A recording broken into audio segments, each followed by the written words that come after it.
বন্ধুরা, Kolkata night Riders IPL 2025-এর দল গঠন নিয়ে অনেকেই প্রশ্ন তুলেছিল, কিন্তু আজ আমি আপনাদের জানাবো কেন কলকাতা নাইট রাইডার্স এই বছর একে একে শক্তিশালী দল হিসাবে প্রমাণিত হচ্ছে। তো আপনি যদি কেকেআর ফ্যান হয়ে থাকেন, সত্যিই কেকেআরকে মন থেকে ভালোবেসে থাকেন, তাহলে অবশ্যই ভিডিওটিতে লাইক করে কমেন্টে আমি কেকেআর লিখবেন।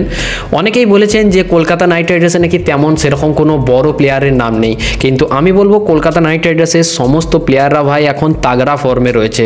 চলুন দেখে নেওয়া যাক মুস্তাক আলী ট্রফিতে কেমন পারফর্ম করছে কলকাতার প্লেয়াররা। প্রথমেই আসি কেকেআরের মিডল অর্ডার ব্যাটসম্যান অঙ্কৃশ রঘুবংশীর দিকে। অঙ্কৃশ রঘুবংশী একটি ম্যাচে তিনি 19 রানে আউট হলেও গত ম্যাচে তিনি 31 বলে 41 রান করেছেন। এটাও সেঞ্চুরির মতো ব্যাটিং তার, মানে অঙ্কৃশ রঘুবংশী এখন দুর্দান্ত ফর্মে আছে। এরপর হচ্ছে মনীষ পান্ডে, 24 বলে 42 রান করেছেন, অবিশ্বাস্য পারফরমেন্স। আরেকটি নাম হচ্ছে রিঙ্কু সিং। রিঙ্কু সিংও এখন দারুণ ফর্মে রয়েছে।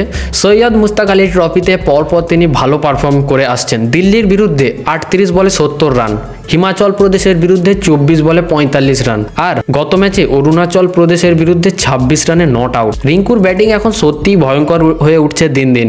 তাছাড়া রমনদীপ সিং 21 বলে 39 রান এবং তিনি সেই ম্যাচও জিতিয়ে দিয়েছেন।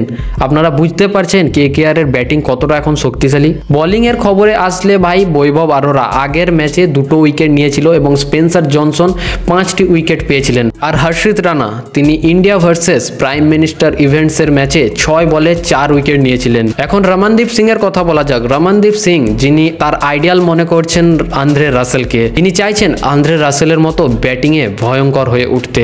আপনি ভাবুন তো, যদি রমনদীপ রাসেলের মতো খেলতে শুরু করে তাহলে কেকেআর দল কতটা শক্তিশালী আপনি এখন জাস্ট কল্পনা করুন। এই ছিল ভিডিওটা কেমন লাগলো কমেন্টে অবশ্যই জানিও।